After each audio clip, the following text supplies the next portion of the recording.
Hey, everybody, and welcome back to the Pardonable Podcast. I'm your host, David Lilly, and coming back with you for episode 51. This week, I have an amazing guest. He's a returning guest. I've had him before. He's a prolific, and I'm using the word prolific on purpose, prolific writer. Wrote novels. VWV stands for Werewolves, Vampires, and Witches, including the Royal Green series, which I forgot to bring those. I was going to show you physical copy. He's a good friend of mine, also a libertarian. So we're gonna have a good time talking about the books and writing and all that stuff because you guys know I love to write. So without further ado, my guest this week is Mr. Jack Casey. Jack, how you doing, man? Hey, good, good. How It's you good to like be back. prolific? That's not I bad, love right? it. Is that I'm okay? honored. I'm honored. I love it. You should be because I don't give that out to everybody. I Um, appreciate it. just 90% of my guests are prolific. The that one ten that 10%, I mean, that's like one person, so it's fine. Man, so the last time we were on, I had you last fall, and it was audio Cool. only. This is the first time we're doing video. Um, and that was actually one of my favorite podcasts. We actually got pretty deep when it came to writing because I don't know if everybody knows this from my podcast. I enjoy writing. We've talked about this on numerous occasions about writing in the imagination and how that worked.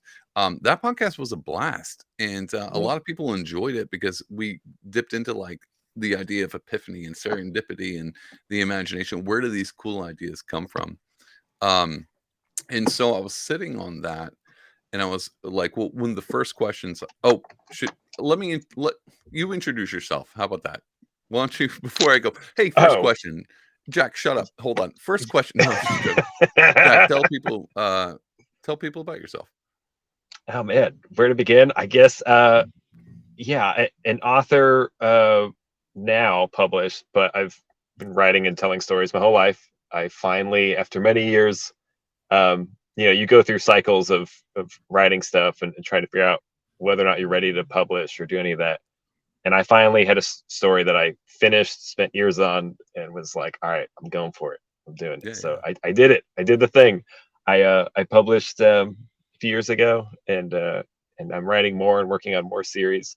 Um, and interestingly, in my writing process, I was kind of exploring a lot of my own views and my own thoughts about life and its meaning and spiritual journeys and political philosophical questions too, Yeah. and that came out through the characters and their struggles as well, trying to find their place in the world, and in the reality. And so I wrote and published the Royal Green series, and then after I did that, I just wanted to have some fun fucking around, and so I started writing a political satire series that also dabbles with the supernatural and Yeah. other fun stuff. So then I was writing kind of more explicitly to to just get weird and have fun with it. And so now I've got that series going, and there's other ones I want to do and start. There's more books I can write in both of the ones I have right now. Um, so yeah, I'm um, I'm looking forward to doing more, but I also want to. I'm also involved in libertarian circles, as you were mentioning before, and Unfortunately, yeah, you should for probably better get or out of that. worse, You should yeah, probably I'm. stop. Just go ahead and Yeah, stop.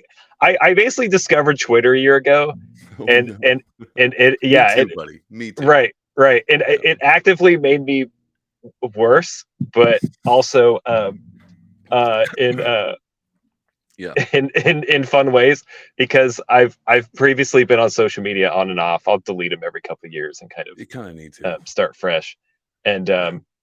and then I got on Twitter, and Twitter's a lot meaner. Twitter's a different animal, and so it kind of sharpened me up a bit. I think I needed the training, the practice to you know jump into that arena, and it's I find been yeah, go ahead. it's a rough scene, man. It's rough around the Yeah, edges. And if yeah, you don't have your wits about you, you can fall into a lot of traps. I mean, the idea of a troll is the most pronounced on the idea of Twitter.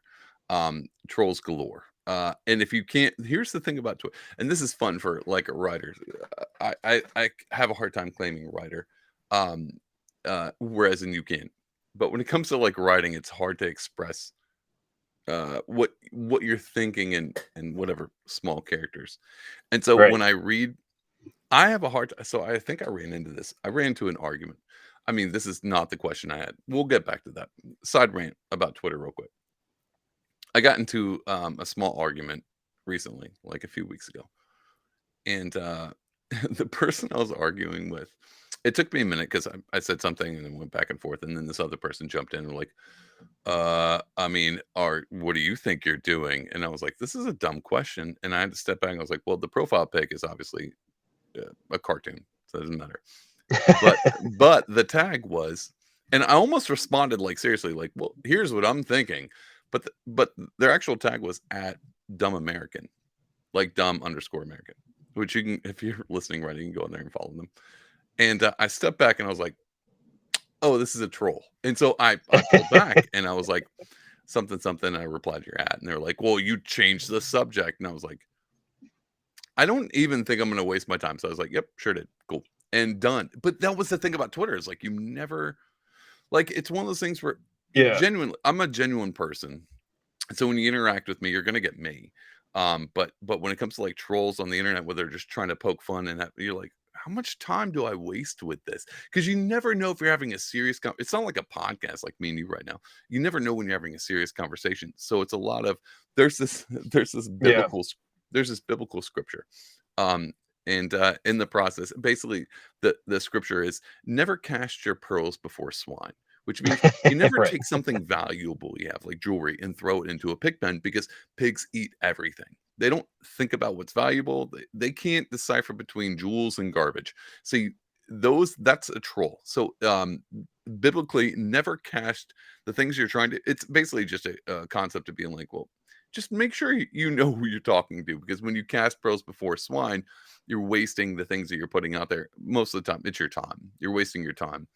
But yeah, man, Yeah. Twitter's rough. Correctly assessing like who you're dealing with, and then yeah, Yeah, that energy opportunity cost. You're like, yeah, yeah, like because there's times where like you get into a Twitter spat or you get into a thing and you're maybe you're looking for like a fight or something. Then there's times where you're like, all right, even when you've technically won, technically, you or you did feel you like you're really winning, win?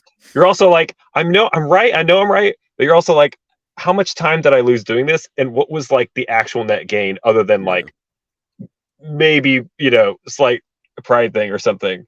Uh, No, I when think yeah, even if if you're you're winning, you're losing. You're right, always right, losing. right. And if anything, I've learned that if you're not having, if you're angry while tweeting, Yeah, you've already lost. If you're that laughing and having fun even while arguing because you're just kind of poking back yeah, and yeah, yeah, if you're not laughing while using Twitter and tweeting, or then you've already lost. So I'm yeah, yeah. trying to keep that in mind too, to have fun with it, not let it get to you. It Yeah, is a bit of a playground. And it's hard to take anything seriously on that. yeah, Again, I've and I said this on my last podcast where I'm starting to take though I'm starting to actually participate on Twitter, which I never did till about a year ago. I started to kind of same. Yeah, feel it out. Because I was like, well, this is a great place to meet guests for the podcast and kind of build up a little bit of a community. And I've noticed I was like, well, it's so fast paced, and I'm so conscious being like a writer like you, like when I see a tweet, dude, this happened to me the other day, and I was like, oh, I have a great response, and I was like, well, no, that's not the right way to word it. How do I bring sarcasm in? And this is like a writer's thing, like yeah, how do I say the thing that I want perfectly? And so I thought about this tweet in response, and I was like, well, this would be the word. No, let me change it. And then I change it. And I was like, all right, and send. And then I realized I was replying to a tweet that was like 3 days old. And I was like, oh, no one's ever gonna see this. Like I wasted the time because I was on like a for you instead of the following. So I didn't even know, I didn't even pay attention. Like when this I was responding to a tweet that was days old with some with a very elaborate concept of being like, well, here's a good explanation. And that's when I was like, I'm not even in an argument and I'm wasting my time, but just not paying attention to what I was supposed to be doing. But do you think about that? You're a writer, like yeah, so. When you tweet, yeah, do you do the same thing I do, where you're like, I wrote this out. Well, I could probably reword that with less yeah. force. Type, You do that? retype, Yeah, delete. yeah. Is Yeah, that bad? That's not a bad thing. I can't. Yeah, I can't tell if it's because right, like you and I, because especially for writing something we may publish, like yeah, Mhm. you spend, I mean, you go through dozens of edits and re-edit. I mean, that it on the plus side, right? When you write and publish stuff, it's work that you've worked on long enough that it is you at your best wording and phrasing because you've spent so much time on it. Whereas Twitter, right? It's so fast paced. It's like a lot of it's firing from the hip, and so you get pretty good at it. Like I can be pretty quick, witted on some stuff and come up with some smart things, but right, all can take is one word off or not realizing that, okay, if you phrase it this way, it won't come across that you're kidding or not, and like the yeah, it's much quicker pace, which can be fun and thrilling, but Yep. also like uh you know but I do like that the Twitter brevity has forced me to be more efficient with my wording because Yeah. in my Facebook days I would post these walls of text with my thoughts and feelings, and half of them wouldn't be as well thought out because I wasn't being forced to condense what I was saying and making my point. So there is that benefit. Yeah. It's helped me be uh you know um to I guess more accurate, more efficient with what I'm Yeah. saying, if I want More to say it, concise. I thought Yeah, about the same concise. thing. It also put me on my heels a little bit more of being like, how would one of the cool things about the Twitter, what we're talking about was, instead of like when you're alone writing and you're like, well, this is what I would say, and this is this, it really puts you in circumstances where you would write something that you normally wouldn't have phrased it that way to in response to something that you didn't think of. Um, that's a weird way. Actually, me wording that was terrible. I No, could no, have said that totally I different. think I get what you're saying. Like, because you're reacting to another, Exactly. it's multiple minds going on instead of Yeah. just a kind of solo thought Yeah, experiment so when thing you're you're doing. when you're Yeah, writing a conversation out between 2 characters that you know and you know what they mean, Twitter actually puts in that idea that I'm not quite that misunderstanding feel of being like trying to feel someone else out, and that's actually made me rethink about how, my characters, no one's read my characters 'cause they're not they, but how they read a little interact bit. with each other and that misunderstanding feel, is Yeah. something I never paid attention to until Twitter. So I had I had this weird tweet, and I think I brought this up in the podcast. It was not long ago. It was so I live in New York, and Governor. This was like 2 months ago. Kathy Hochul posted like something. She was at some event, and people were around. She took a picture with a group of people, and she was talking about like whatever government thinks. She loves government. So more government, basically. It was a tweet like, "Hey, we like more government and more government should be involved. And here's all my friends involved with it." And I, in response, because I live in New York, I was like, "This is fun." So I just posted, "Not a mask in sight. Shameful," right? And I was like, "This is sarcastic." All And right, everyone's right. gonna know this, right? Because no liberal's gonna call out their own. So I thought that was phenomenal. And then I had a New York human rights, civil rights thing retweet it. And I was like, "Oh, no, they totally thought I was being serious." And so, You're like, no, I'm um not one of you. Stop. no, no, no, but I just wrote, I was like, "This is great." So either I'm doing something I'm either doing it really You're well accidentally trolling. Yeah. or I'm doing this awful. Like, there's no middle ground. You're either really good at Twitter or you're Yeah, so it's a bad at it double-edged that you're sword. really good. You Um, you you're right. You hope that the as you get better at it, you hope that the amount of times you nail it and get smart with yeah. it, that it makes up for any blunders here or there. Because I've definitely had my blunders where I'm like, Oh, oh, man, okay, I've had so many. few tweets to lead or rethink. Yeah, but it is great when you land it and people get it and it can pay out. And like I think we were saying before, it's funny how we were talking about like crafting tweets, right? Like I'll Yeah. sit there and I'm at work and I'll retype something 5 times because I'm like, I just want to make sure it's perfect, whatever. And I send it, and then it gets like 2 likes. And then randomly late at night, I'll just be like, you know what, fuck it. And I fire off like the dumbest, just spur of the moment tweet thought. And that's the one that everyone decides to notice, like, Yep. share, and it blows up. And then like, wait, I didn't actually mean it quite like that, or like, I've That's of happened to course, me this is the one, right? so Yeah. many times, man. And the worst part is I've actually retweeted, and one of them I made this joke, and this is no one even cares about this. I was for like a minute there, I was thinking about writing jokes. Like I liked a lot of my writing is funny and comedy, so I was like, let me use Twitter to write jokes. And so I started just writing like basically like one-liners, like comedians one-liners on there. And I wrote one about Gordon Ramsay. I was like, well, it would be cool. I think it's my pinned tweet. And I actually tweeted to Gordon. I was like, can we get where you go around to cruise ships and you critique the restaurants on cruise ships, and we can call it Kitchen Night Maritime, instead of Kitchen Nightmares. I thought that was the most funny thing ever, and people were like, "That's funny," and so I was like, "I got another one." So there's this show called. You ever heard of the show called Catfish?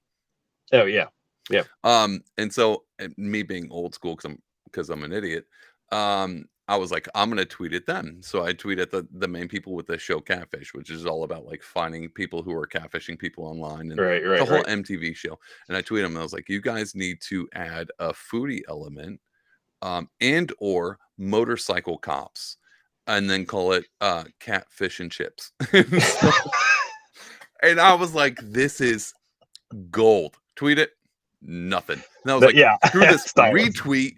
Yeah, You guys I'm were not letting you passing get on away hold. with this. 'Cause, you Nothing. need to see Just this. Yeah. into the ether. So not only did I tweet it and then I retweet, I brought it up on the podcast so I can get a freaking laugh out of somebody. Thank you, Jack, for laughing, because It I can thought be that was demoralizing. It can be demoralizing when it you really think you got can. a banger, but you're right. Half of it's the algorithm game. You don't It even really know is. how much people are seeing it, or yeah. I mean, there's a lot of just random chaos too in It there. really is. So what you do, you just save it and then you just do a full fresh tweet of the same joke like 6 months from now, and suddenly everyone will notice it. I'm sure they'll Well, be that's what I'm like, thinking. I was like, well, I'm just gonna, and then I figured out there's the way we can like, well, I said this funny thing, and then when I come across a tweet that's somewhat has some relevance to that tweet, we'll just retweet into the just comments. quote tweet. Yeah, there you This go. joke will land. I swear to God, this joke will land. Someone is old Yeah, enough to remember Chips, the motorcycle cops show. Someone's gonna remember this, and I think that's where I got lost, is no one knows about the show Chips. yeah, But I mean, that's no, even I'm too young to know that show. But either way, man, um, it was a long rant. I really just wanted to throw that joke. I really spent time, like I was literally sitting there on the couch, being like, how do I word this? Chips. What goes with catfish? Chips. Well, that would be like a food thing, and well, the show Chips. And dude, I literally wasted an hour of my time trying to come up with a yeah, joke for no one to like it. Anyway, yeah. I've been there. Yeah, well, some. well, go ahead. Well, I was going to ask you a question, but go ahead. No, go ahead. Go ahead. Yeah. All right, man. I think I asked you this last time, but I was thinking about this recently. With all of the stuff out there, all writing and stuff, creating an this is a weird question. I didn't think about wording this question properly, so this is gonna be a little one of those garbage tweets that I probably should reword. Bring it on. Yeah, I'm ready. You Twitter's trained me. for real. You've been writing for a decent long time, and we talked about the last time you were on the podcast, epiphanies, and where you got that idea. Um, and this is a question I was thinking about for myself. Like, when do you think? Not when you were like, I'm going to start writing. When did you think that this is? And this leads to another question. That's why I'm asking it. Writing is my thing. When did that moment hit you? Do you know that moment? Like, it could have been after your first book, could have been after like all of your books, and then finally, like yesterday, you were like, "Oh, I am. This is my thing." When do you know what I'm talking about when I say that? Yeah, the one answer, part of me wants to say like I always knew, because like seriously, as a kid, I Uh-huh. would always just be having these stories going, and I was writing pretty young. Like I was writing stories at like 10, 11. I mean, I was definitely writing for a long time, and I knew I loved doing it and creating stories. But I will say, because I also wanted to get into film when I was in Okay. school, and I took Oh, film wow. Yeah. classes and stuff, but I never went beyond that, with college or anything. I didn't finish college. So Yeah, me neither. and yeah, and writing and stories, like that's definitely what I wanted to do. But there is a distinct moment in my life where I got to see, like an audience react positively to something I had done. Um, and it was in middle school where we had a film assignment, like make like a music video basically of some kind. And it was Green Day. I chose Green Day's like Time of Your Life Yeah, yeah. one. Okay. Yeah. And it was this really simple video. It was just the music's going. It was me and some friends, and the whole thing was just one of us had an apple and took a bite out of it and tossed it, and then the next person would catch the apple, like walking, and take another bite out of it and join the other person walking, and it ended up being we're like 4 or 5 friends end up walking together side by side, and they're going somewhere, and they've each like tossed and had a bite of this apple basically, and then they go down to the beach and they throw the apple core into the ocean. And it was so simple a concept, but something about the way it was set to the music and just how it like, it really worked and landed. And so they showed these these student made things at this thing for the parents, where there was an audience, and mine, they saved mine for last. And I remember it it played, and when it hit the credits, they stood and cheered.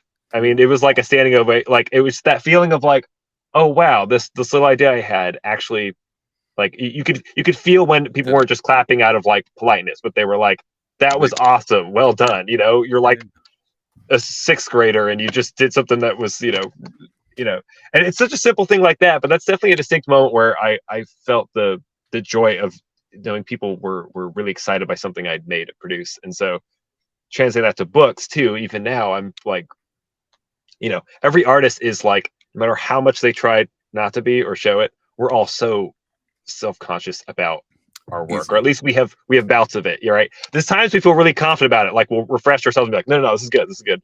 And then, but we're always hoping there's positive feedback. And I'll say this to anyone listening or watching: never underestimate how much good you do telling any artist that you like their work. I mean, they will play it cool, but seriously, it can it can make someone's entire day if they just hear one thing like, hey, this was cool, or this one chapter, or this one scene, or this one idea.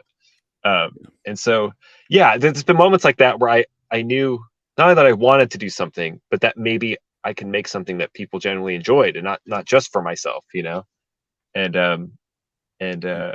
and yeah, and tying into everything else, like with Twitter and the rest, like, I mean, part of what we're trying to do is communicate things clearly. So whether it's in writing and fiction, or just tweeting and being in social media world, and I have my own uh, political goals and interests, but even those are secondary to writing. I think I Yeah. the only reason I got dragged into politics was because, as I'd write about ideas that dealt with human liberty and finding your individual freedom and your role in life, those tied into the political sphere. And also because, right, the more the government and society has continued to encroach on my own life and freedoms and ability to make a living and all this stuff, like, it kind of dragged me into it. So even with all the political stuff, it's almost, it's in some ways, I guess, it's a feedback loop. Like, I'm I want to write stories um, that inspire people to better cope with and deal with the real world too. Right? It's kind of an escapism, but also like lessons you take with you from it, Yeah. um, and just tell good stories, entertaining ones. And so, but then also me trying to get involved in some political spheres and stuff has been me trying to, like, in my own way, contribute to the real world with something, right? And I still don't. I feel like my place is to write and do that, even though I'll try to dabble in giving my opinions on Twitter, or getting in the middle of other people's fights and feuds and trying to, like, solve stuff. So I apply myself in various ways, but I think I've always been happiest when I'm just creating a story, because that's, I think, where I know for me, stories moved me Yeah. and made me want to be a, a better person, or try to be more like certain characters. There's this oh my god, I'm trying to think of the author. Absolutely. There's this is something I think about with the writing a lot because he was an author. I want to say it's G.K. Chesterton, but I might be wrong. Might be like Spurgeon. And he talks about the idea of truth. Basically, this is a bit of a side rant, but I think I know what you're talking about, especially when it comes to like politics and authoring and using the artistic idea. Because when I read WVW, I knew where you came from, so I knew what you were mimicking, but it also Yeah.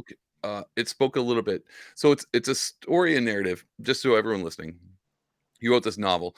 And I don't know when you wrote it. I would assume it was around COVID, right? Am Yeah. I correct? Yeah. Yeah. It was 20. I wrote it October, November of 2021. So like a year after Okay. 2020, Yeah. I finally wrote it. And so and then I read it and I was just telling a friend about this because I was having you on the podcast and I was explaining the premise to him. And he was like, "Oh, that's a really cool idea." And I was like, "But see, that's so the idea can." can I spoiler alert some Oh of it? yeah, Is that cool? yeah, that's Yeah. fine. So Yeah, yeah. anybody listening. So and I was this is my breakdown. It was a very simple breakdown because I was trying to do it like a Twitter. I was trying to break it down as fast as possible. I was like, well, there's different factions and in the book that you broke down. And I thought this was wonderful the way you did it because I love that stuff. Werewolves, vampires, witches. This is cool. But the way you took like vampires are like, well, they feel political. They're always lying to you. They're seducing you. They're Hmm. manipulating you, trying to get you in a dark corner. Like they're always the way that. And so the werewolves were masculine and very powerful in the way they worked, and then the witches were always like potions and in utilizing physical things to kind of get you to trick. And the way you link those up with being like vampires are politicians, werewolves are the police state, and witches are the pharmaceutical cartel. And Yep. it was like, well, this Yep. is super easy to regurgitate. Like it was Yeah. something I could understand, and you could have took that without being libertarian. You could be non-political, and I explained this to my buddy, and he was like, "That's actually a really cool analogy."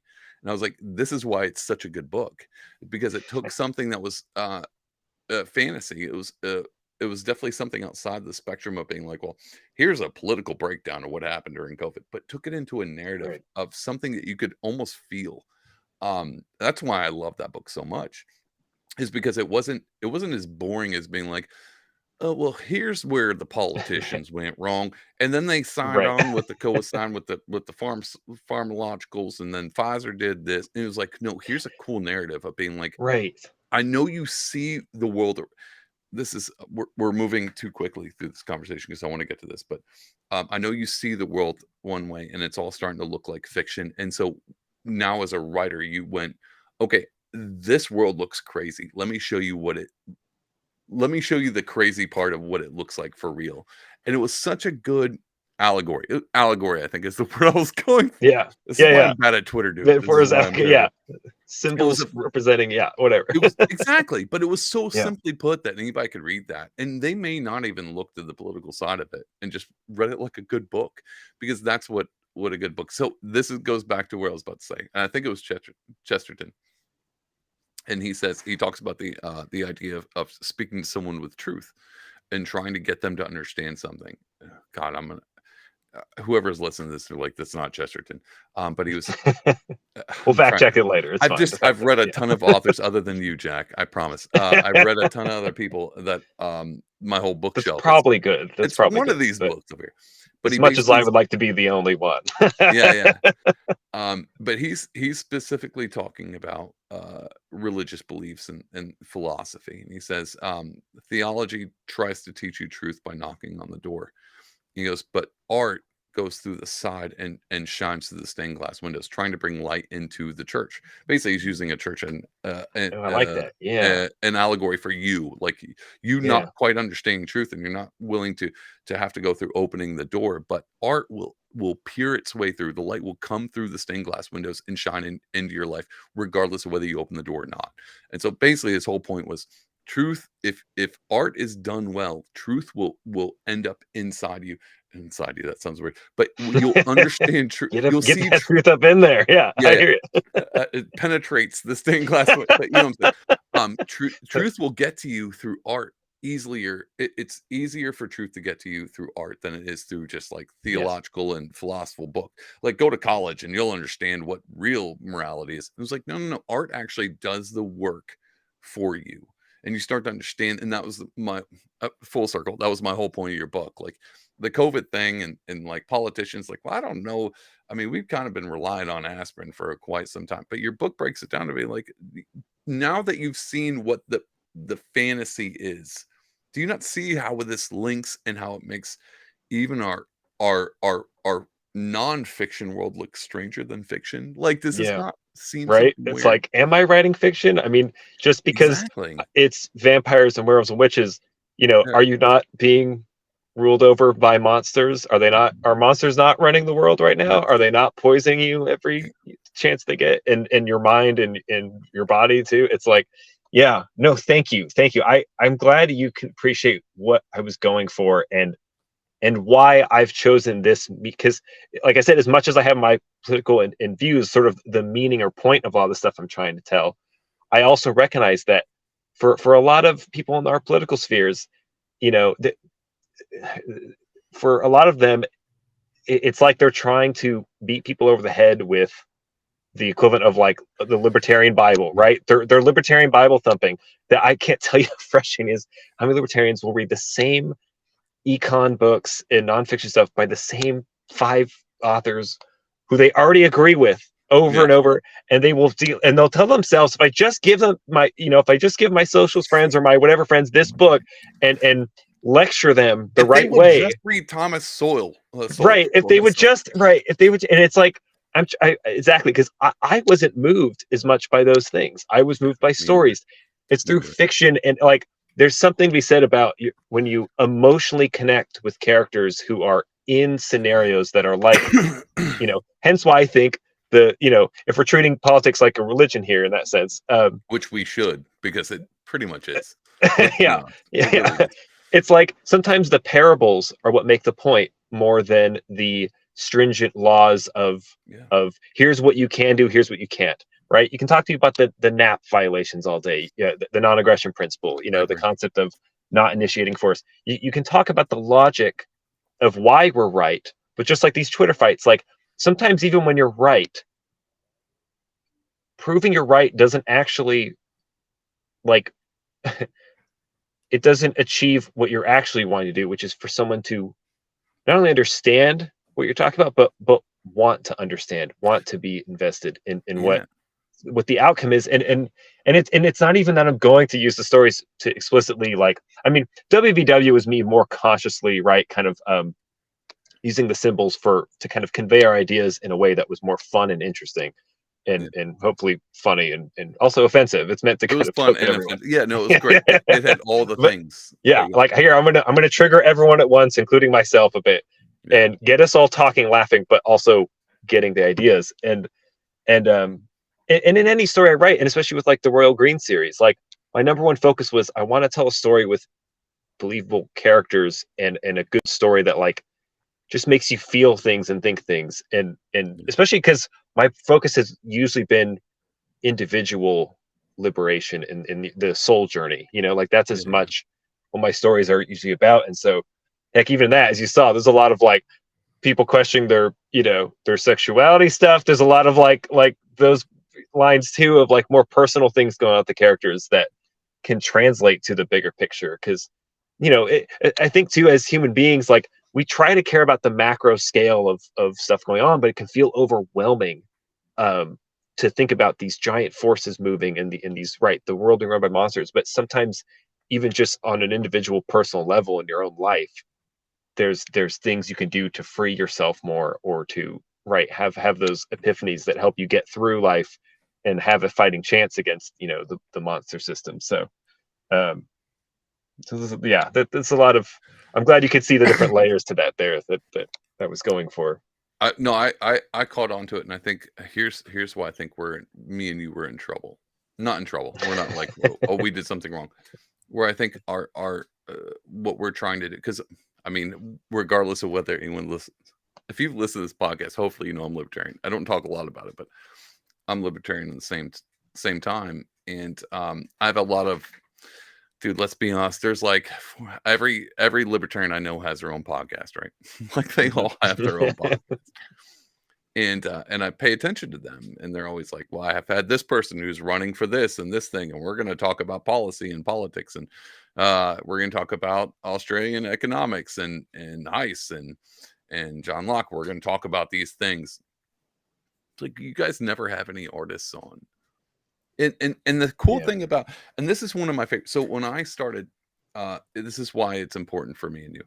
This is why we play an important part. One of the reasons why I space my libertarians out on my podcast on purpose.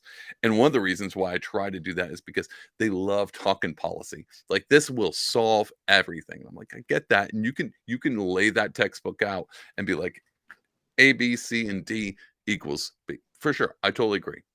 You're never going to convince anybody because it's such a grandiose scale that most people are not looking at the world and how do we solve the world in a general function. They're trying, how do I solve my life? Like that's what Yeah. people are trying to do, and that's the artist job. The thing about libertarians where they fail, this is personally where they fail, is there's not enough artists who do this. They're doing it. They just don't know that they're libertarian. I don't know what they're trying to do, but very Right. end of it. You know what I'm saying? Like they're Yeah. clued in. What and here's a small story. So I didn't start. I eventually started reading nothing but theology. If you can't see this, but the bookshelf behind me is like literally theological and philosophical, just books upon books. That's I didn't really read fiction a ton, but I didn't start reading theology until I read one fiction book, and that was C.S. Lewis's Screwtape Letters. Screwtape Oh yeah. Letters blew my mind, and it was a fictional story that brought in all these theological concepts that weren't explained well in a theology book. He took these as a narrative of relating them not to like, here's how Satan's destroying the world, going, here's how personal demons affect personal life and how you struggle with this and how it expands, how you think about the world around you, how you deal with day to day, where are your weaknesses out. And someone asked him later on in his life in an interview, they said, you've written all these books, Narnia, you've written all these Mere Christianity, you've written all these Christian books, and then you've written all this other, you've written a ton, right? And what was the most difficult thing to get through? And he says it was Screw Tape, because I had to put myself in shoes that I was never in, but it expanded like his pure view of being like, I put myself in a position I would never thought I would have been in, and it was difficult to write. And I think it might be his best writing because it was so outside of, here's Narnia and here's an allegory of Christianity, and here's a theological book, and here's the Great Divide, where it's kind of a thing. Yeah. He had to do something different, and I think that's, long story short, I think libertarians have a hard time putting themselves into any other view other than, if we just get this policy, we get this person, if we just get people to notice libertarianism, then all of Right. a sudden we'll get libertarians and to flourish. And we're like, well, what if, hear me out, libertarians, what if you stop paying so much attention to politics and start paying more attention to art? And then maybe you might connect with people on an individual level. And then when that Yes. individual strives and more and more and more and more, one of the things I would hope for this podcast is, this is why I try not to have political people on and more artists, is because there's so many libertarians who just want to talk politics. You ever met a libertarian who just Right. want to talk about paintings? Right. Nope. Right. Nope. Right. I Because they're love. not concerned. They have no idea. What I have met though is libertarians who want to talk about gardening and things like that. And if we leaned more into that, if it wasn't so much, well, how many chickens do you have? I got 6 chickens. You know why? Because the currency is falling apart. And you're like, well, hold on. Let's just talk about raising chickens and the splendor that Yeah. is before we talk about the abolishing the Fed. I'm all Right. for abolishing the Fed. Let's bring But it there's back other in. ways. Yes. Oh my God. No, you It's nailed it. I've had let's some go through the similar stained talks glass with window instead it. of beating Yeah. down the door. Like, that's my point, is like, we can Or do this thing. as I've sometimes will sort of pseudo quote Hamlet and say, you know, there are more things in heaven and earth, libertarians, than our philosophy. Like there are other things to winning this war, and it's not just being right about Exactly. politics. It's like there's and Exactly. yeah, and like you said, the art. I mean, they always say politics is downstream of culture. Like, how else are Mhm. you going to affect the culture unless you're, you know, there's obviously other ways to connect people, but right, the arts is a thing. I mean, you know, the psychopaths running the arts right now are there's a reason why they're winning because they found a way to tell stories that made their ideas seem like a great idea, Exactly. and they use their propaganda to their art as explicitly propaganda to try and get people to do that. And there's a lot of people who will try to counter that message, but sometimes they're so focused on the political message, they're missing what makes a story good or interesting or fun or the characters feel real. You know, there's authors who've written fiction that has gotten the point across as far as what they were trying to say, but maybe was leaving something missing as far as like a emotional connection to the ideas themselves or the characters in, you know, there's something to be said about like focus on good art, on creating art that's authentic and real to you, right, from the artist's heart and soul. And like you said about C.S. Lewis challenging himself, that's what I think when people have read the Royal Green series, um, they say that what they liked about it was that it didn't feel like it was just hey, here's the libertarians versus the authoritarians, and look how they're always right, and look how these guys are always wrong. It's like, because when I started writing it, I was a much more authoritarian person. I was like a right wing pro war hawkish neocon. How I was dare I you? was I was I was like I was like yeah, I sucked. And so I I I don't think you sucked. I think that was part of it. But that's well, why I and I love was young. I was young. I young. was scared by God bless 9/11. being young. Yeah, Yeah. I was young. It was like, and as I started that book series when I was 17, it was because I was starting to ask myself questions like, is this what I really want to believe? Is this really like what feels right to me?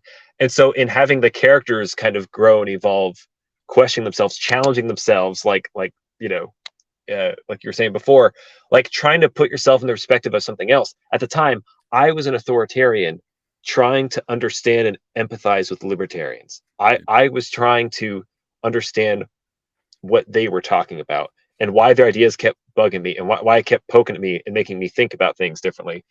And in that process, I became more that way. I became more libertarian. I suddenly, by the end of the book series, here I was, fighting now for the people that I would have once considered my enemies, Yeah. when I was younger. And that was like a process of discovery, of actually trying to challenge myself. So, and even with WVW, you see hints of that too, where it's like, here I've got, your good guy versus bad guys, but good guys are flawed. And also the villains, you see the sort of logic to their Yeah. thinking. Like there's a lot of turning the some of the not so different you and I thing of like, are we not, the paths people can take towards one way of dealing with things in society and another, there's, you can see how someone could go from one in one direction or the other based on how they decide to cope with or deal with, um, the problems they have, and what they're being threatened with. And so, I yeah, think that's that there's a monster conundrum. in each of us, Yeah, essentially. well, Yeah. that's kind of the point. Like Yeah. that conundrum right there of being like, when do we? Where's the threshold? Because even you brought uh the monsters, werewolves, and I mean, I'm sorry, I'm thinking about what I'm about to say. Um, even when I broke it down, being like, well, the vampires are politicians, and werewolves are the police state, and witches are. But that's actually not probably what you meant it to be, because I mean, if other than the idea of the uniparty, you could have looked at it, been like, well, the vampires are the Democrats and the werewolves are the Republicans, but I didn't break it down that way.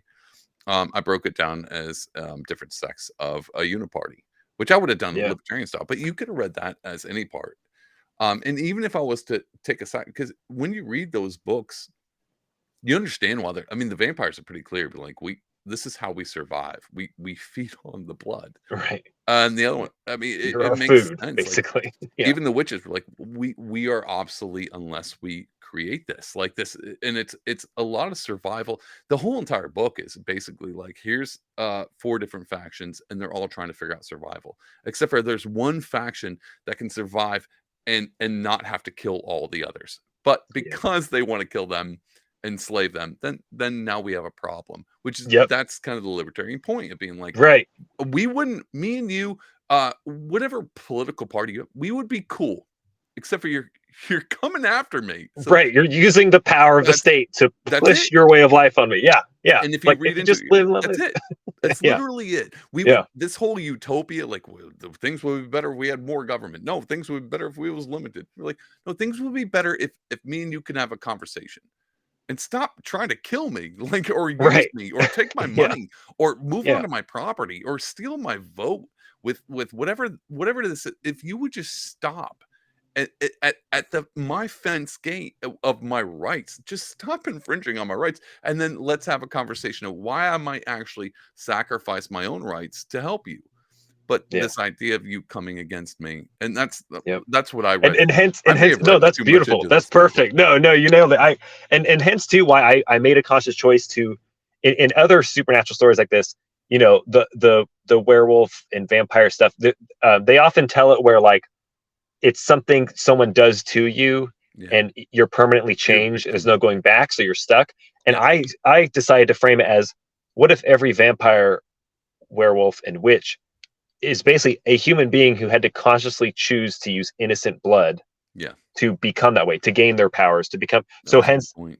every monster has made a A choice. moral They weren't choice, right? a victim. They actually had Yeah. to choose Eh, this. Yeah, yeah, every one of them had to sort of like, become it, and that every one of them could stop, and that at any the point. the risk is, if they don't keep drinking human blood, their withdrawal process could kill them. So it's like there's a risk you have to take to become human again, because it's like a drug addict too, right? Yeah, Like yeah. once you're Oh, already I didn't even pick up on that, but yeah, you're right.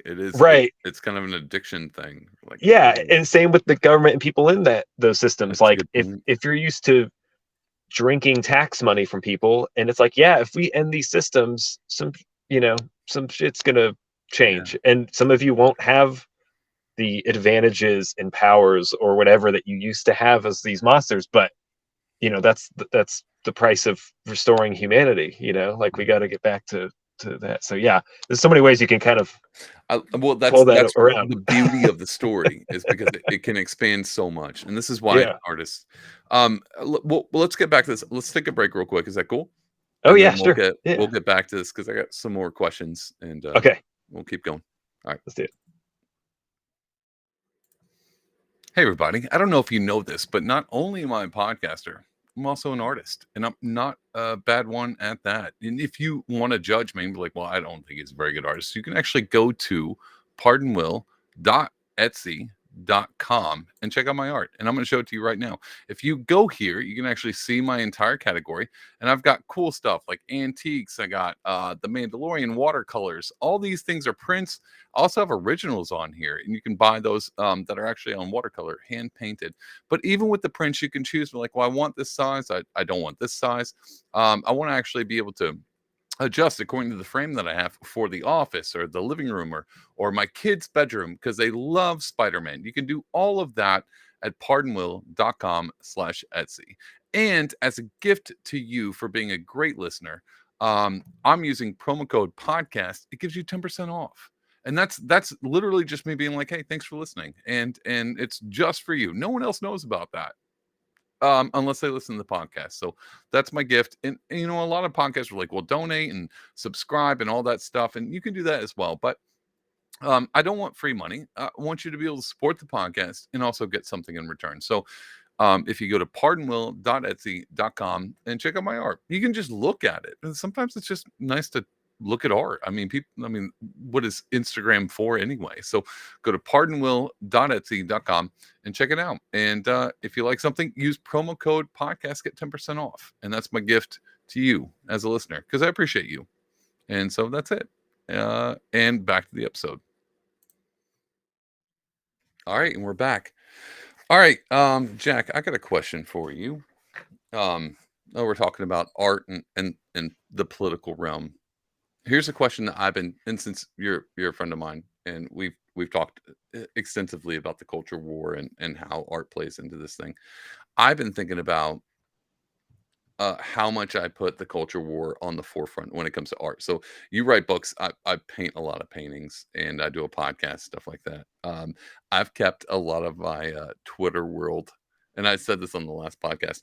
My Twitter looks a lot different than me posting on Instagram, Hmm. and I kind of exposed myself a little bit here recently um, about being more politically engaged. And I think when it comes to the culture war, a lot of politicians, a lot of people that are into politics and libertarians, not a lot of them really participate in the culture war. What's your thoughts on that one, man? Because I and I'm going somewhere with this, but I kind of want to get your thought on how important it is that we participate as people who think like well, let me write this tweet out and then edit and then rewrite it. How do you think the culture war affects us as artists in the realm that you write? Do you find yourself more wanting to avoid like the transing the kids and drag shows and vaccine COVID vaccines and stuff like that? Do you find yourself more? I mean, you write a lot about this, but you do it in the peripheral. Like you write instead of being like, Yeah. well, here's what I think about. I mean, you might do that on Twitter, but your art, your writing is a little bit more allegorical. And so Yeah. my thing is when it comes to my art, I'm like, well, how do I portray a message without, and I've said this on my last podcast, without uh, alienating people. Do you think about that? The being involved in that culture thing. It's been a tough call. I think the more, let's say, awakened or red pilled or um, Red pill. That's a good yeah, one. Yeah. yeah. I think we used The to government see. thinks that's a terrorist Yeah, extreme yeah, thing. yeah. You know? We're going to the gulag together. I'll see you Yep. there. That's cool. I'll Yeah, take some notes. yeah. We'll have fun. Yeah, we'll be the ones entertaining the whole prison. We'll be like, listen, Exactly. yeah, They'll we'll really just like become, us at that point. yeah, We're all trapped in the gulag. They'll be yeah, like, what was that book you wrote again? yeah. We'll be Finally get popular. around to reading this. Uh, Yeah, no, I think we used the libertarian. A lot of libertarian thought has typically been to try to avoid culture wars because their thinking was always, well, we're here to get government out of deciding what people's cultural choices would be and blah blah. But I think if the last few years have shown us anything, and for much longer for those who paid attention earlier than that, I don't think people realize how much the government and its corporate allies and the kind of whole, the journalists and the media, are like the whole octopus of that because they are connected. That they're more connected than we thought. It's not just a clean line of here's a private company and here's the public sector, and those just they never talk. And it's like, Yeah. as we've seen, they are very closely connected and related. And I don't think we realize how much so much of the culture wars are pushed by the agitators in government and people like I think a lot of us assume that the cultural issues we talk about are organic, that Yeah. people must want this, people, and I don't think they realize how much this, the CIA and like all the Operation Mockingbird and MK Ultra, all that stuff, like the Yeah. more Yeah. conspiracy stuff you look into, you realize how much they've been deliberately trying to use, in Hollywood too, of course, movies and stories and anything they can, the quote unquote journalists that are just Yeah. mouthpieces for all that, to push in the culture something that will get you to subscribe to the government powers and policies they want. So I think it's a mistake for libertarians or people like in that like us in that sphere, truth seekers, if you will, to think that the culture and the culture wars are completely separate from fighting state power. I think it's actually Yeah. no, they're using the culture as a weapon to get society to a place where they will then accept these government policies, these things. I mean, look what happened with the masking and vaccine. Like they're trying to push in the culture things that would let you submit to certain rulership over you. So i think um I think it's good to recognize that and see where it's coming from and go, oh yeah, so when a libertarian takes a stance against a certain part of the culture stuff, it's as much fighting um what they're really intending to do with it, which is right, get more power over you. And so, Yeah. and yeah, and I also think too, as human beings, it's good to have opinions that go beyond just your strict libertarian stances. Like the libertarian stance, right, deals with non-aggression and getting the government and law out of our lives as much as possible, right? To only deal with acts of violence or force and theft and all that. But as a human being, you're allowed to have right opinions about what you think is going wrong in society too. And this idea, I think libertarians convince themselves that we're supposed to just stay silent on societal Yeah. issues or other problems in the world because, like, well, if it doesn't violate the NAP, or well, if it's a private company, it's like that may be true from our legal standpoint, a sense that like you wouldn't have the government intervene on certain issues, but that doesn't mean we have to be silent about something we find horrifying or wrong, or right, the trans stuff being pushed on kids. Again, either a from the angle of the government is using the culture as a weapon to push agendas and accomplish things, so we got to fight that.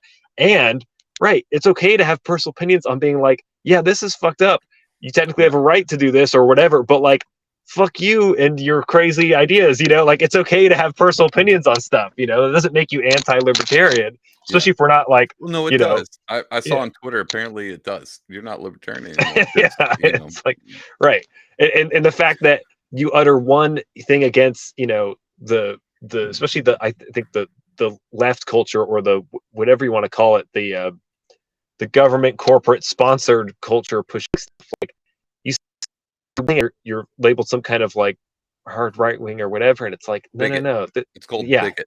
yeah, yeah. It's called bigot. You're and as soon as you understand that accusations of racism, sexism, whatever, it's not genuine. It's not coming from people who really. I mean, No. it's a political tool to silence dissidents. It's meant to intimidate you into some kind of social, quandary where you're worried about labels. And as soon as people recognize this, I think they'll see how inauthentic not only these supposed like movements are they're trying to push on us, Yeah. but also the supposed outrage and anyone who would question it, like how it's really just a political tool. And whether it's the cultural Marxist stuff or whatever you want to get into with that, like that has long been a tool of people who have political power agendas, is to just weaponize people against each other with this stuff and to try and use that as a tool. So I'm all for fighting in the culture to push our libertarian culture, right, and to get to but particularly, man, I'll be honest, like I think the trans stuff, all that, it's especially when someone reads my book, when Yeah, someone reads dude. I was WW, about to say you actually have a trans character in your right, book as a here's the irony, right, hero, a part of the hero right, team. right, and Why are you yeah, such a bigot at the same time? How do you do these things? How do you write a yeah, trans hero character and then still be such a yeah, right-wing extremist bigot? What are you, mm-hmm. based or something? Stop that. Yeah. No. Here's the best part of that, right?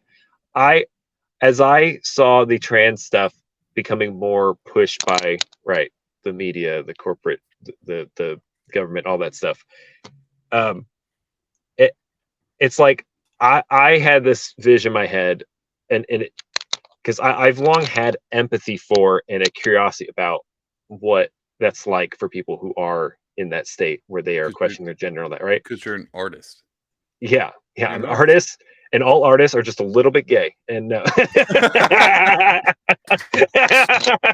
And no, autistic. You have to think a yeah, little bit yeah, gay we, and we got autistic. some kind of tism. Yeah. We're weird and We curious. got Yeah, no, tons of we got some tisms for sure. Yeah. yeah, That's we're perfect. we're curious to imagine if we're like, well, what would that be like if they Well, were here's the having weird problem. sex? Here's the problem, especially being a writer. Especially being a writer, you're constantly putting. And I hear. I mean, this is a terrible thing to bring up, but Jordan Peterson talks about this all the time of creative people being. I don't think the word. I know the cultural left thing to say is neurodivergent, but really, Mhm. creative people have multiple different because they're constantly putting themselves in other Right, people's shoes. right, Because when you want to write a yeah, good character, you need to take and separate yourself and then put yourself into a different scenario, which is not a lot of people are able to do that unless they're led there by maybe a book or a movie or a video game. Then they're like, oh, I would have never thought about this, and this is why it's yes, intriguing to me. But it's up to the artist to actually do that for themselves. It's not as right, if I'm being led by something. I'm going, okay, what would it be like if I was thinking like this person? exactly, yes. And And like we said before, it's a totally different thing. yeah, yeah, like a good writer is like a good psychologist, or we're talking about like almost like running characters as like little programs. Remember we were Yeah, talking about that. Like exactly. we're playing with hypotheticals and what ifs all day. That's what That's we it. do.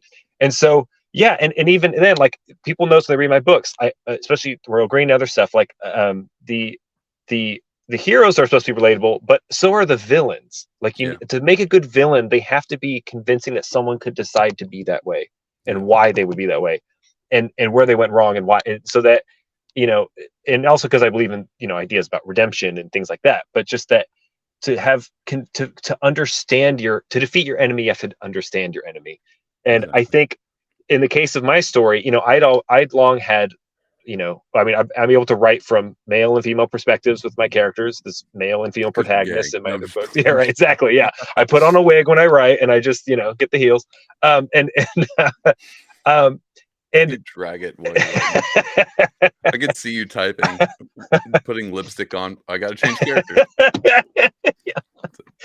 wait to get to WW 2 and 3, man. There's some fun in there No, for I you'll know it's see. going off the rails. I could already see where you read, and I was like, The I'm first one was here like for it. the It pilot was test, like tame. It was testing the tame. waters, and then it's like, all right, I'm going in. Uh, but no, I had this vision in my head of this character, this trans woman, and her struggle, and I think anyone who reads it will see, and it gets more into that in the other ones too, but that I could empathize with and relate to this person and why they decided to become the way they were. And yet, this is character who's super based and hates all the trans agenda pushing stuff and is like totally like not on team, uh, woke trans incorporated or whatever. You wrote Obviously, Blair White into a novel. That's it's fine. exactly. Here's the best part, man. I wrote this character, had no idea who Blair White was or Oh, any of this. for real? I, Okay. I didn't even know, because again, this is kind of like pre-Twitter, right when I was just getting on Twitter, and I remember thinking like, are there anyone like this out there? I was like, are there like? I was thinking like, what's my audience? Yeah, I was like, how narrow is my audience going to be? That it's like I'm writing a character that specifically based red-pilled trans women would really get or relate to, maybe. Yeah. And I was like, I don't even know how many of them are out there. I just wrote. I was like, There's this only character's in one, my by the head. way.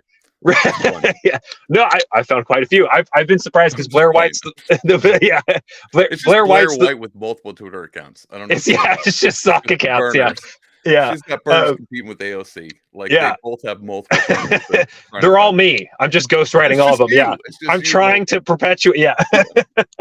but no, I wrote this character, and then I get on Twitter. I found out, oh shit! Not only is there someone like Blair White and others who are exactly like this in their thinking, or at least very similar, but there's tons of like I'm following probably like 10 or 12 accounts right now that are specifically trans women who are right. They're in liberty spheres. They're libertarian.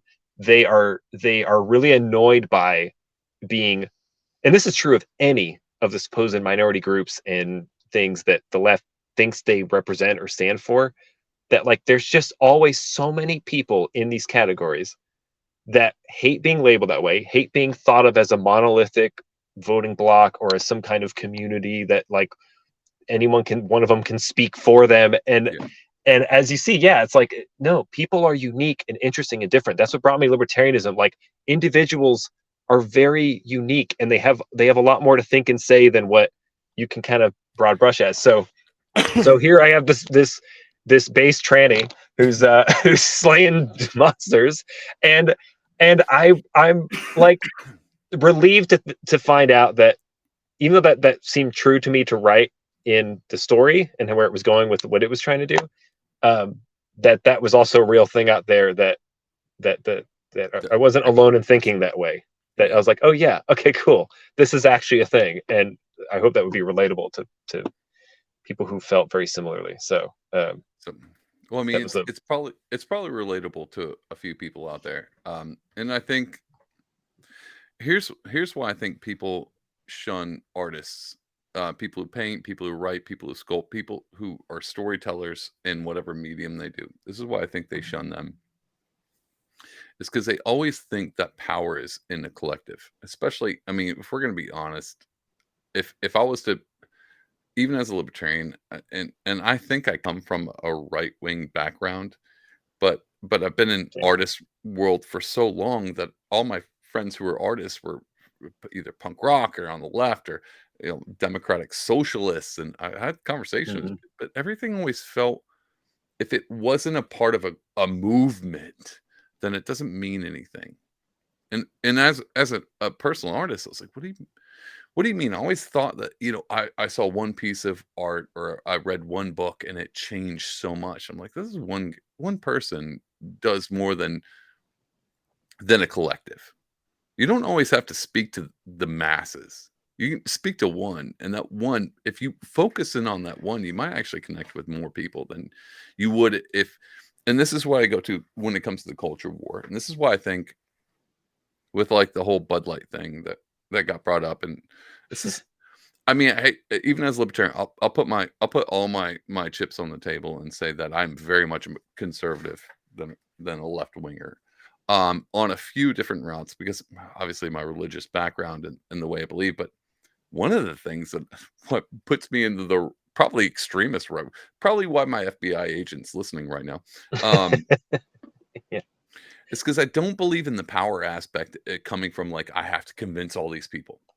And it goes back to the idea, like, I'm not trying to make sure, and this is why I don't like it, is because if you're in a pot, if you don't follow this line exactly, then you're not a part of the group. You might just be a bigot.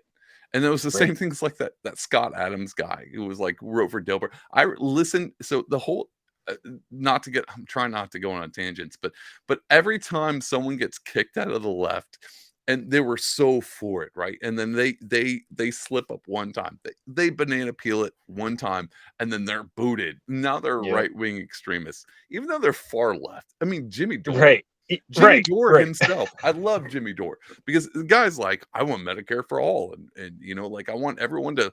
I don't want any homeless anymore. We should give money out, and because he's just like that Matt Yeah. Taibbi guy's breaking down Twitter files. That's probably good. And they're like right wing extremist. Yeah. You're on a no fly list now, Jimmy. And you're like, dude. And that's my thing about artists. I think they don't think like that. And it's the same way as like you writing. You're not a trans woman, but Not yet. you Right. wrote I mean. one. As soon as the left, dude, as soon as the left finds out that trans woman was written by a straight white male, canceled. You're done, dude. You're canceled. You're canceled. Um, but that's kind of my point.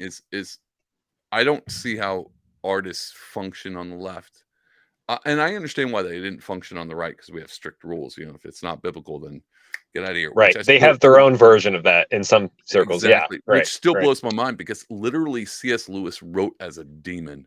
Right. Um, Right. let's step back for a minute and Hmm. think about that one. As far as an artist goes, how do you write something that was so absurd as I'm writing in the narrative as a demon writing to his uncle demon Right. about trying to deceive someone. And so regardless. But Yeah. I think the libertarian and right, we can kind of start to collectivize those into one because they're just so individualistic.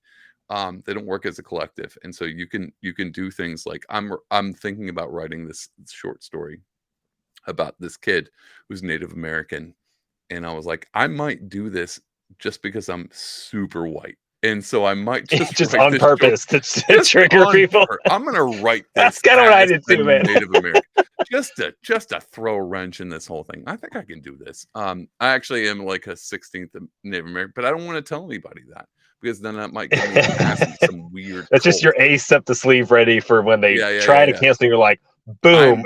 I'm more Native American than Rachel Dolezal, and she was like running Native American committees, so it's fine. Yeah. But I thought about this, and I've sat on this for so long because I've been doing the podcast for so long, and I've been making art, and I was just thinking about like I think because we know me and you we know that because politics is downstream from culture. I think the personally, and I'm going to say this just as like a side note, right, and we can start laying the plane now. I think the libertarian movement is built off the backs of people who start thinking like this. That we might not need to knock on the door and be like, have you heard about the Mises? Have Right. you read these? Have you read Thomas Sowell? Have you read Rules Right. for Radicals? Have you read Yeah. these books?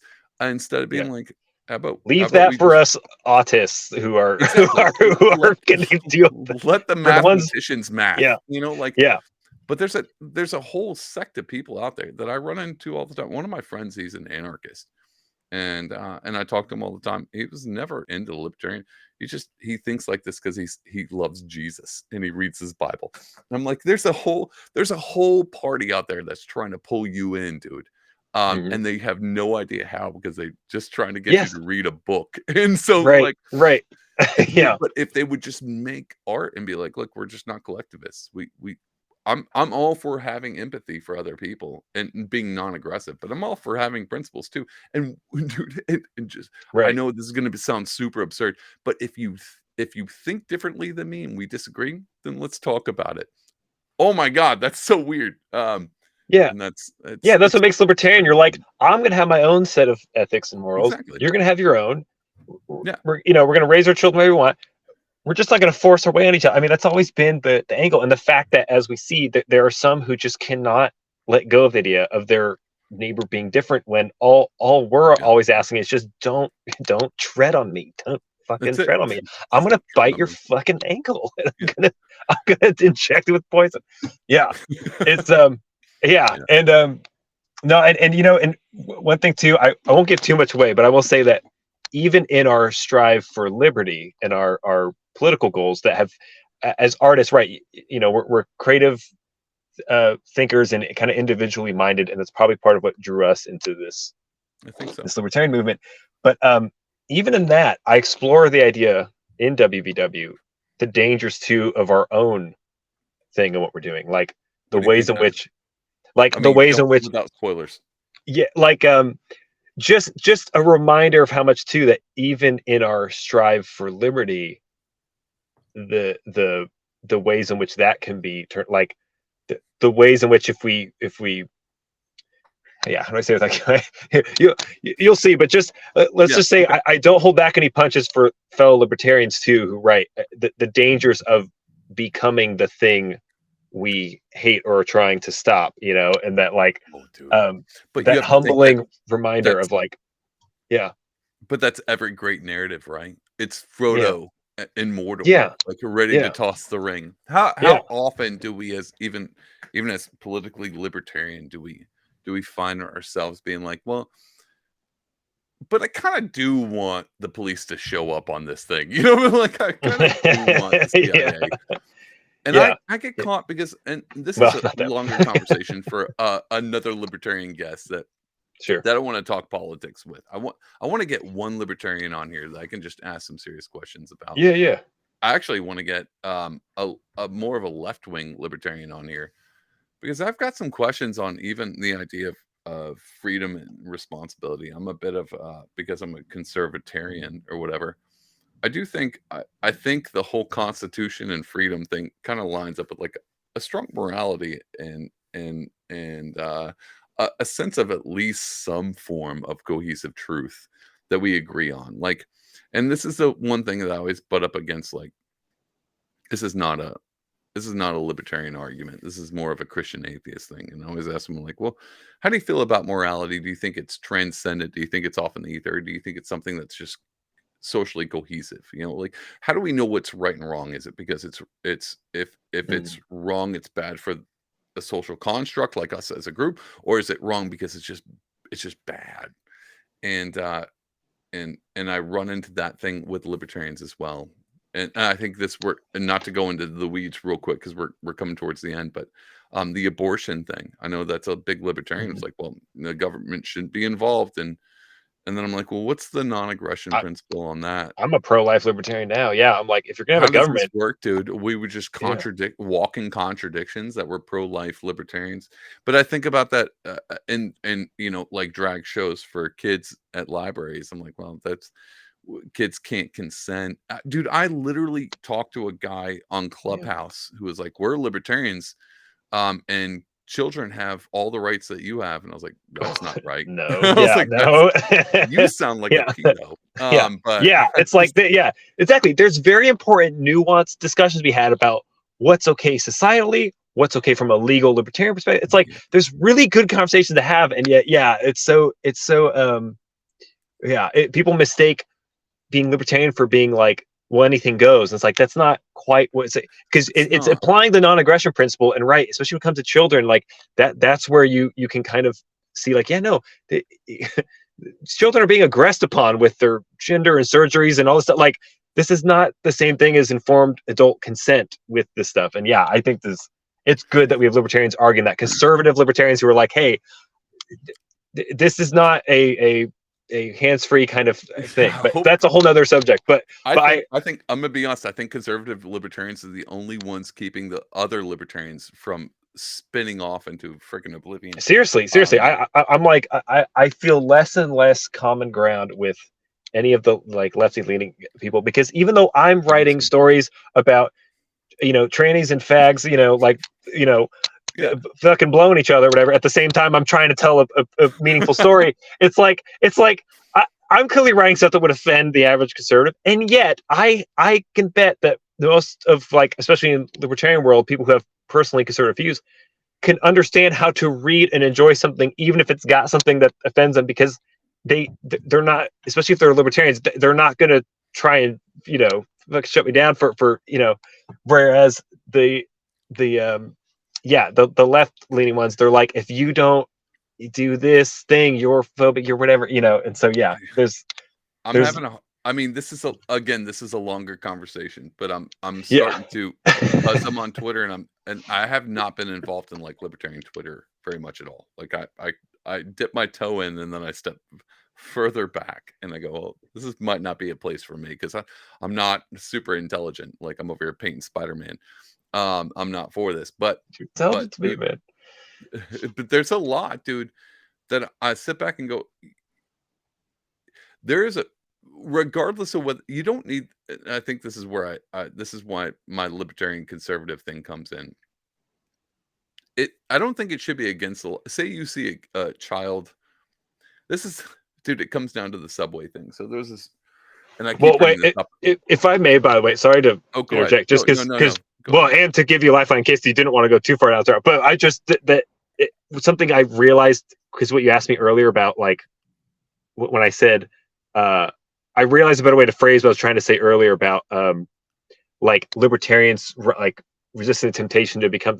It's also that sense that the political battle is really a surface battle in Yeah. what is actually a spiritual war.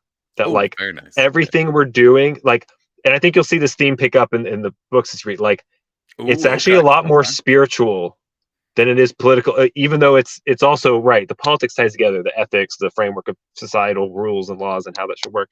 But like that, yeah, it's like there's more going on here than just, oh, does it violate the nap or not? Like there's like a war for the soul of humanity going on, and I think that includes all these like hot button culture issues. And I think, yeah, there's bigger things going on than just our libertarian worldview, even though our worldview in this battle includes the political sphere in that sense of like, don't tread on me.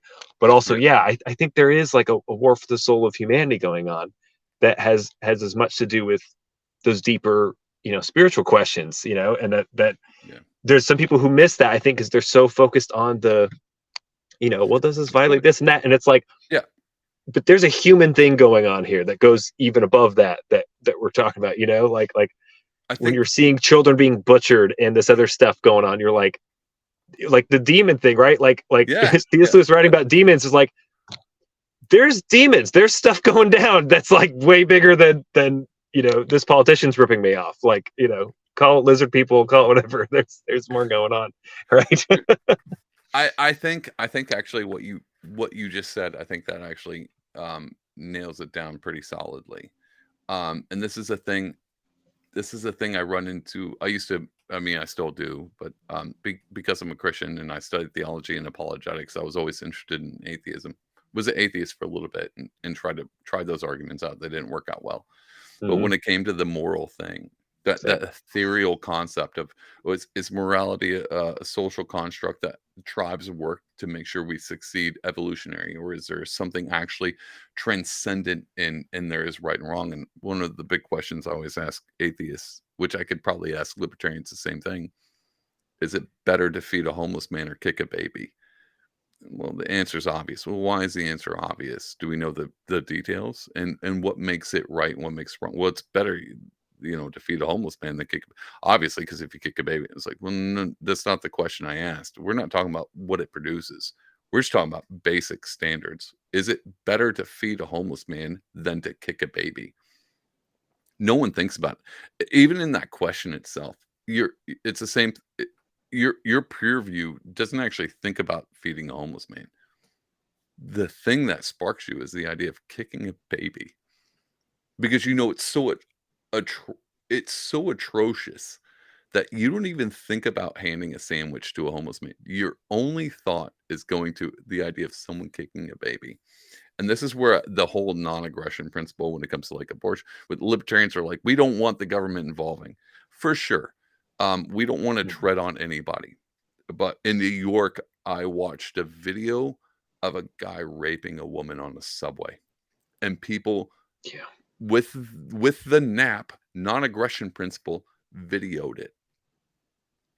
Oh, well, And and to clarify, the non-aggression principle is saying you should never initiate force. It's saying by all means use force to stop people who are initiating force. So I think people yeah, are losing murderers, that. thieves, rapists. Yeah, no, and here, I'm with you. I Like think people this, are losing that too, but there's people you who would be think right it means wing, dude. passivism.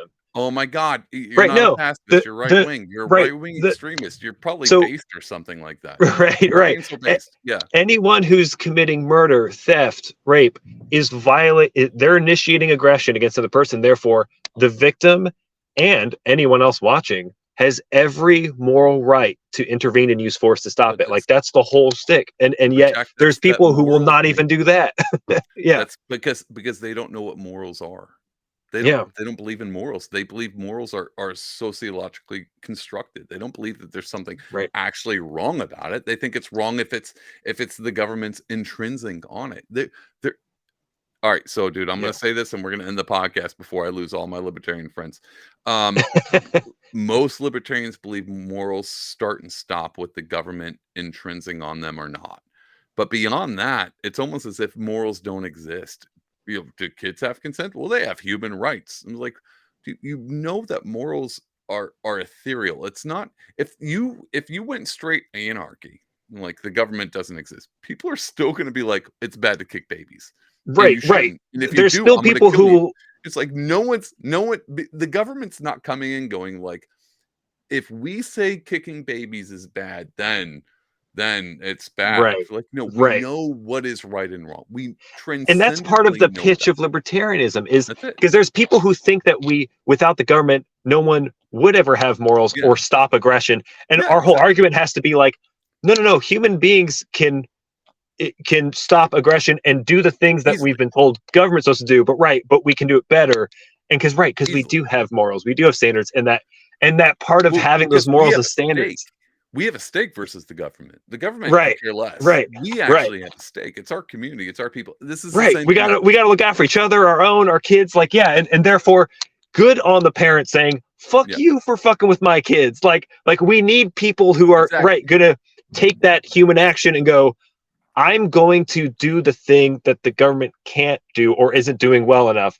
And right, stop the aggressors, stop the murders, the thieves, the people, the pedos coming after my kids, and then Exactly. right, and then leave everyone else alone who isn't aggressing, right? Because like, well, then fine, you're smoking weed. I don't give a fuck over there, Dude, right? You're if smoking. you here, Just don't come after my kids, right? Yeah. literally it, dude. If you and I've been I actually have been to a drag show at a bar one Mhm. night. We actually moved to a city. We were playing at church, and a buddy was like, come see what this city's about." We went to a drag show, dude. Be drag all you want.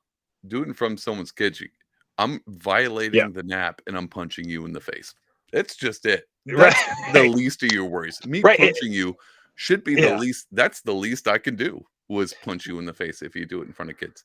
And so, Yeah. I'm not a good libertarian because, I'd I'm say gonna you are. save I'd say you. I'd say to I'm me, gonna like, I I'm gonna guess there is a save you war from of the hardcore libertarians.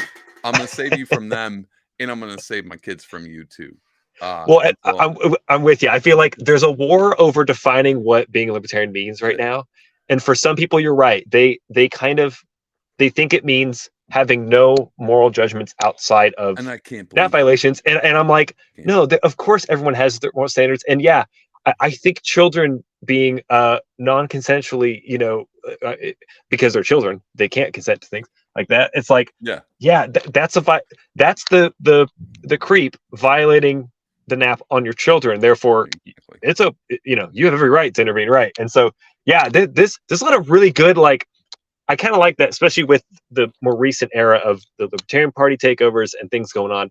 I There's a agree. different kind of libertarian that's reestablishing that definition to, yeah, hey, this isn't. I think in the past there were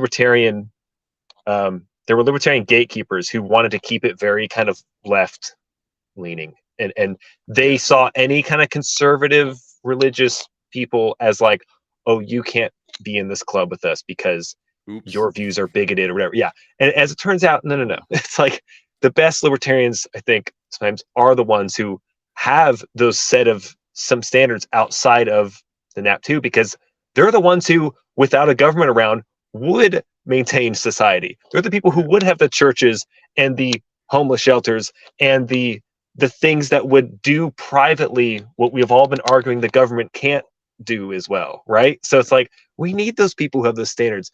those ethics, those things that are like, yeah, I'm going to protect kids, and if and yeah, and if yeah, I'm with you, man. I think there's a it's new era of libertarian that means, yeah, it doesn't mean we have to be silent on social or moral issues just because we have this view about what government's role might be in certain cases, right? It's like that's a whole separate thing. Yeah. I think the new libertarian is starting to turn out to be somebody who's accountable, responsible, basically just somebody from the 1700s who was like kind of just believe in freedom, but have a moral compass at the same time. Right. And I go back Yeah. to the idea, and this is something I think I heard from Michael Malice, and I've never been an anarchist by any means until I started talking to anarchists. And the one thing I think I heard him say was like, everyone, when they think anarchy, they think like dumpster fire and streets burning down. It's like, Right. what about Chaos. the Yeah. best part of anarchy? What about the good in people who Yeah. didn't need the government to tell them or keep them from Yes. being bad? What about the initial in the idea that anarchy would only lead to chaos? Just tells me that you think the every aspect of individual humans are evil. And there's some good in people who are gonna do the right thing if they didn't have the g and this is the thing, I Kyle, I can't even pronounce his last name. He was on the podcast, and I was just talking about, like, how the government's ruined things. So I was like I brought up the subway thing. I was like, if the government wasn't around, the police weren't around, people wouldn't videotape thefts and rapes and beating people up in the street. They would stop it. But Yeah. because they're waiting on the police, of course, Right. what are they They've gonna been do? They're gonna trained to, videotape it. yeah, we've been made impotent Why by would they step in? expectation. Why? Yeah. Because the If government's anything, you'll get there to stop arrested for stepping in these days, right? exact and that You was try my to stop point. it. That Yeah. was my point, is like the government's literally ruined every personal responsibility of holding a Yeah. community cohesively together, Yep. because it's the government's job. It's not mine. I'm here to Yeah. gain followers on TikTok. And so Families, communities, churches, that's it, dude. society used to know how to take care of bad actors and problems, and they had all these other ways of doing it and taking care of, yeah, and we've replaced that with government, and it's this sort of man-made god No, and all that. And I we will say used to this we too. used to solve these problems with tar and feathering. I don't know why. Right, right. We used to know what to do with the tax, man. Come on, we didn't need Exactly. to wait for some law. We were like, let's go, 3%? Are you bring kidding in me? the boys. 3%? Yeah. But Anyway, Jack, dude, but oh, go ahead, oh, dude. just one final thought too is that I Yeah, love the one thought final. that if people believe humans are inherently good, then right, then they shouldn't need a government. If people think humans are inherently evil, then they shouldn't have a government with which to be evil with. Yeah, because Either way, we the win. people Either way, running the government are inherently evil. exactly. Makes no sense. So whether you believe humans are more good or more evil, either way, the solution is let's not have this powerful Yeah. monster system structure that can be so easily hijacked by the worst people. And yeah, let's trust people again to go, you know what? I'm gonna go punch that creep in the face for fucking with my kids. you know? The funny thing is I can make a better judgment call and deal with my neighbor than I can with the government. And Yeah, it always comes down to that. If it's my neighborhood versus your neighborhood, we can make a yeah, deal better than I can with the government. And the yes, government's always going to be somebody that you can't contend with. I mean, you yep. can when they push to comes to shove, but if the government wasn't involved and it was me and you, Jack, we would have a great conversation, even if we vehemently disagreed. We Oh would have a yeah, better conversation than me and the government or you and the government because right. Even the there's right and the left, I feel like half of the what right they're and left so would psycho would be about it. because the government is Yeah, the split between the two. They would have a better hey, the right right. would be like, "Look, you're killing babies when you have an abortion." They're like, "Well, I'm tired of getting raped." And the right would be like, we'll solve every time someone rapes one of yours, we'll just slaughter them." And they'll be like, "Oh, well, that solves that problem too." It's like, "Well, or maybe hey, we can or come right, or hey, together." we'll adopt your baby. Like, don't kill it. Oh, Right, that might be like another thing. Yeah. right. It's like there's so many things that the right and left probably right could at least in some extent at least live on. But you're right. The government is like this loaded gun on the table that they're grappling over because they're both afraid the other one's going to fire it. And Dude, yeah, that's it's genius. It's not Schrodinger's. I almost said Schrodinger's cat, but the gun on the mantle. It's the yeah, government is literally the gun on the table, being like, "Make sure you guys yeah. behave." And The they're like, tension goes "Fighting up. over it." If you were It's to like, remove the oh government, you take the gun off the table, and then they're just talking. They're yeah, going like, "Hey, I'm all for these rights," and you're like, "Well, I'm all for these rights, but You got some weird views. Well, I got some weird views. Well, Right. how do my views help your views? How do your views help mine? Maybe we shouldn't, spit Yeah, on and most A, people B, don't C, want to or go to maybe we war yeah. over it. Like they might have their opinions. They might socially shun and boycott. They might Well, do other means, but I most people hate aren't willing to kill each other over most issues. I It's know. just their fear that they're going to be killed that they're willing to kill each other over That's issues. That's literally it. but Jack, That's it. I hate to Okay. break this Yeah. to No, we you. got to wrap it We gotta up. wrap it up, but I do want to end it on this. I hate to tell you, if the government was Yeah. removed and it was just Republican people and Democrats sitting across the table, both of them would agree to send Ukraine a ton of money because that's unanimous, At freaking least they unanimous. wouldn't get a dime from us. It's, He'd be like, you know what? Screw I'm you. still, I'm still I'm just as a cliffhanger.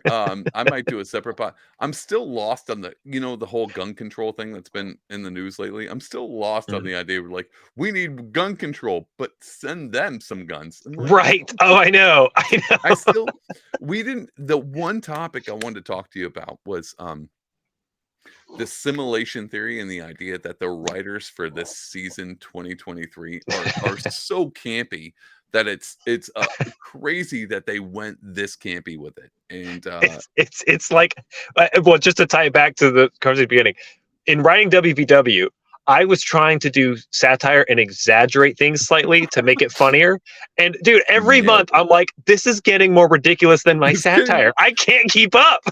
all right. So Jack, I'm gonna have to speed you up on the schedule. We need to have an Yeah. entire podcast about like I want to name it Stranger Than Fiction. The Hmm. world we live in now, you couldn't write, dude.